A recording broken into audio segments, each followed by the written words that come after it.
Welcome to the Literature Lounge, where writers and authors share their stories behind their stories.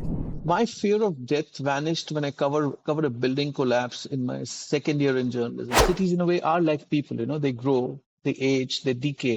The chapter which the book opens with, Trilokya and Calcutta, it's set somewhere in the mid to late 1800s, and her recorded serial crime predates that of Jack the Ripper. I mean, it's that old. Finding data was a little difficult, but if we look at this particular chapter as a case study, there was a brilliant documentation of this particular case by an inspector of that era, who himself wrote in a very Arthur Conan Doyle style.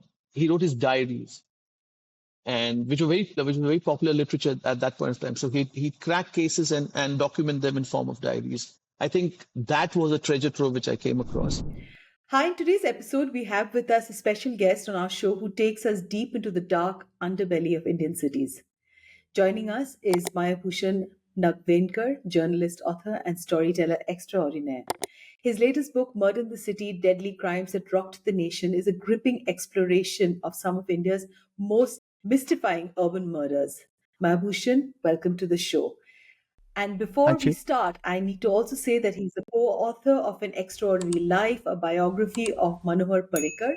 His bylines have appeared in Tehelka, the Hindustan Times, the Asian Age, Associated Press, BBC, First Post, The Guardian, The Pioneer, Deccan Herald, and IANS, among others. So the book today that we are going to talk about is Murder in the City: Deadly Crimes That Rocked the Nation.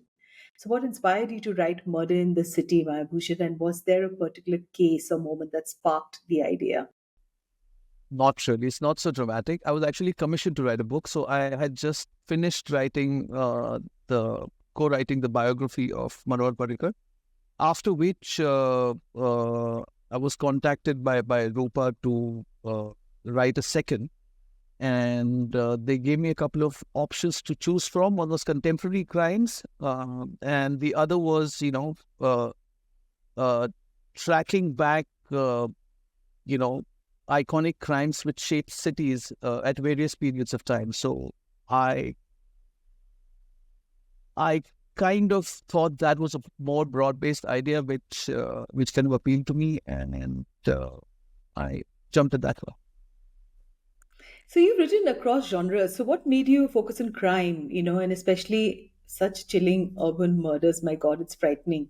Your Tell me about past it. normally comes to haunt you most times, right? So the most of my reporting career has been spent reporting on crimes and the crime beat per se. I've worked in various cities, and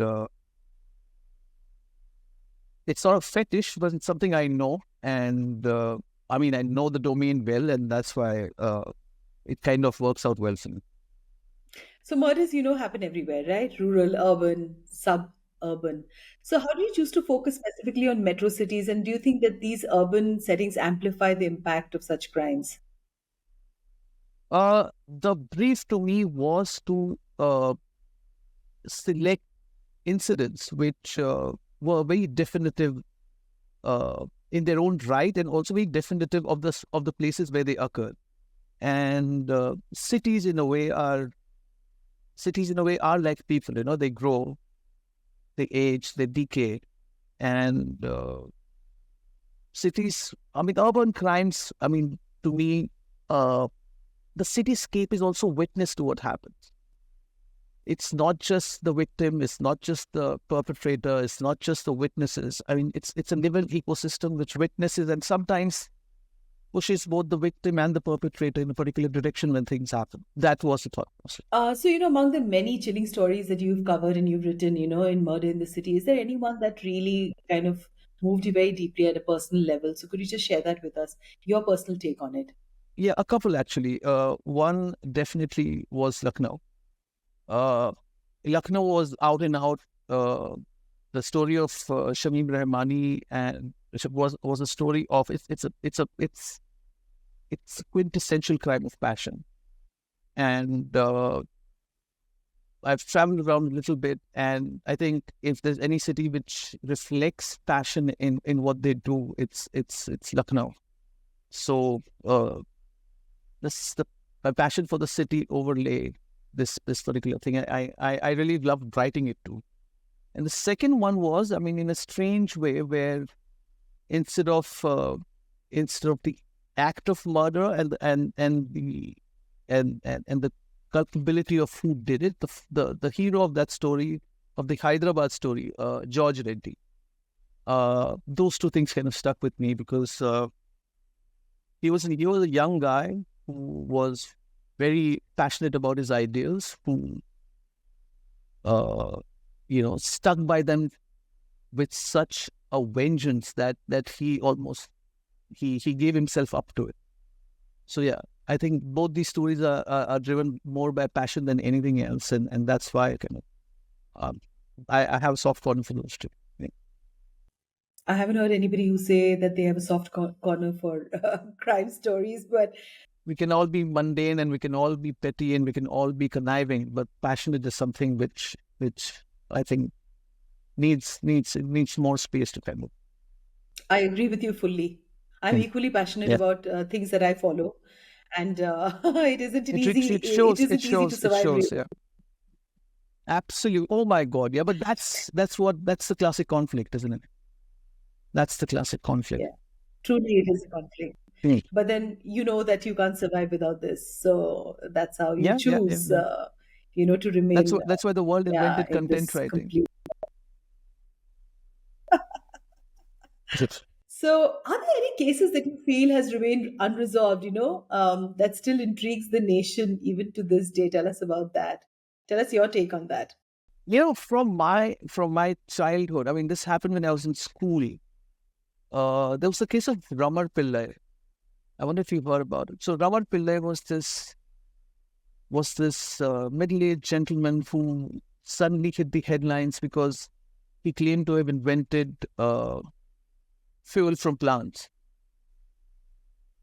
All right, and I had just started reading newspapers at that point of time, and he was a farmer who claimed to have come up with this idea of processing the Jatropha plant and and convert it into fuel. He was hailed as a great inventor. I mean, he was everywhere. TV was small at that point of time, but overnight there was a CBI inquiry against him, and the guy just vanished. And if I'm not mistaken, I don't really recall correctly right now, but I think he died several years later.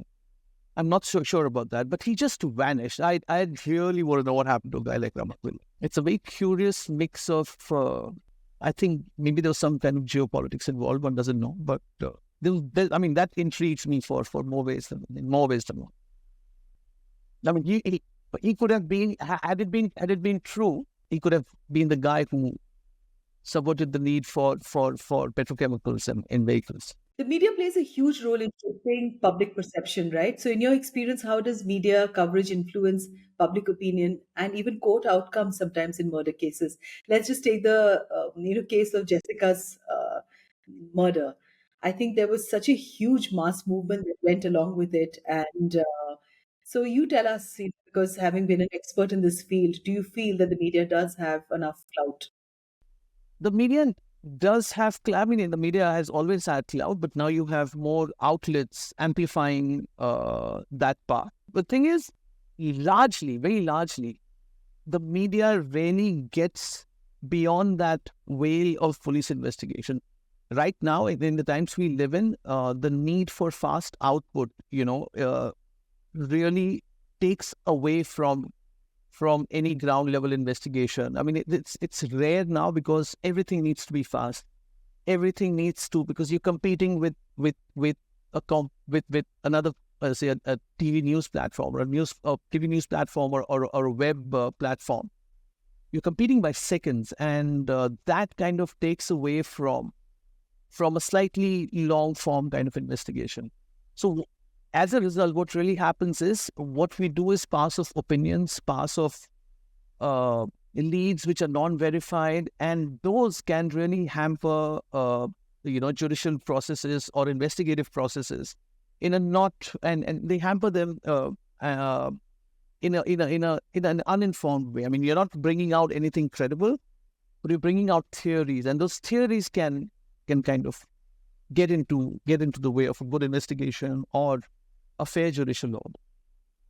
It'd be very unfair to say that nobody gets influenced by it. Of course, people are influenced, but it's rare that a good investigation influences judicial and investigative outcomes in a positive way, because good investigations by themselves are very rare. So, what was the most challenging part in writing the book? The most challenging part of writing the book was COVID. So I finished this book in 2020, and the lockdowns happened a couple of months, I think, after I was commissioned.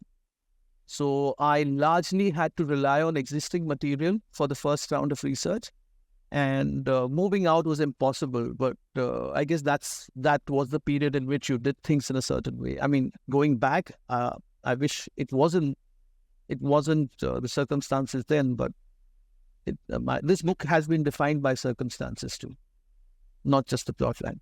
Tell us any of the memorable encounters that you had, with your sources, witnesses while researching the book. I think, for anybody who wants to pursue this, they need to know what it takes. Do you think it's a very male world also? This particular book required, like, there's a couple of instances. For example, the chapter which the book opens with, Trilokya and Calcutta. It's set somewhere in the mid to late 1800s, and her recorded serial crime predates that of Jack the Ripper. I mean, it's that old.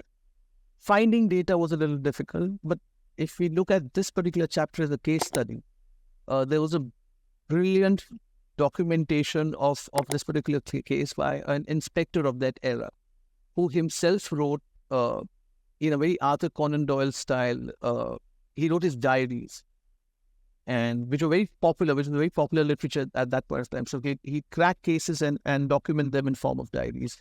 I think that was a treasure trove which I came across. The second was the death of Bachubai Kamdin in Bombay, when she allegedly fell off the Rajabaita. That too, sourcing information of another 1800s case was extremely difficult. I think the challenge really lay in getting information related to the 1900s during lockdown period, when you can't really physically visit archives. And that was my biggest challenge, frankly, because, like I said, going out and meeting people over that period was impossible, and the book had to be finished in a particular period of time. But tracking down documents is as difficult as tracking down people sometimes. And yeah, so that's the hurdle I struck, and I kind of happened to overcome. How do you navigate yourself emotionally, when you're really talking about real murders? I mean, do you come back and have nightmares? How do you deal with it? The ethical, the emotional complexity of this work. My fear of death vanished when I covered a building collapse in my second year in journalism, somewhere in the 1998 or 1999. When you see 23 people dead, I mean, I was very young, just out of college. When you see 23 people dead and bodies being brought out, bodies dismembered, crushed skulls, and if you do that over a period of time, you kind of know where to focus and where not to. Maybe I'll be haunted several years later, but after a point of time, it's something you do. It's something you do as a crime reporter. It doesn't hassle you beyond the point. But after you go through those initial horrors, after a point, you know your job. You do your job. It's about it. So, switching gears for a moment, you co-authored a biography of the late Sri Manohar Parrikar. And so, how was that experience? How did it compare to writing Murder in the City? I mean, you must have had multiple interactions with him while working on his biography. And any interesting anecdotes that you'd like to share with our listeners?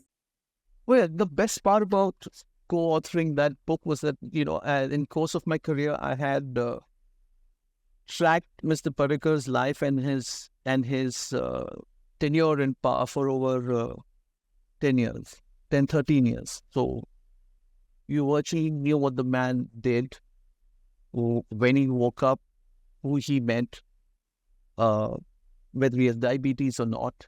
You tend to know a person, right? So that gave us a lot of leverage in researching about finer nuances. Where Parigar was a larger than life personality here, there are a lot of things about his personal life which weren't known, which we kind of tried and brought out. And he is there could be 10 biographies written about it with 10 different perspectives. We just managed to write one. He's just phenomenal guy to document, phenomenal person to document with all his flaws and his fair things. There's too rich a character. You can't pass it over.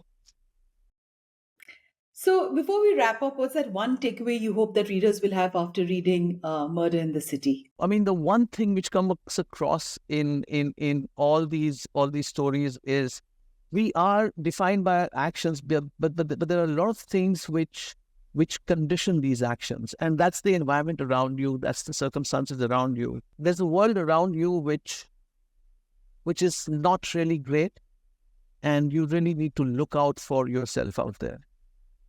Weak moments, crimes of passions are results of weak moments. So weak moments is something you deal with, but class-driven crimes are something which cannot be addressed unless the place you're living in is sorted out.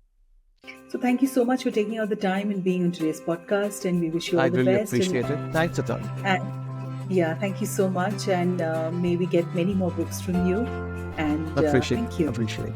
Thanks. Thanks, Ramar.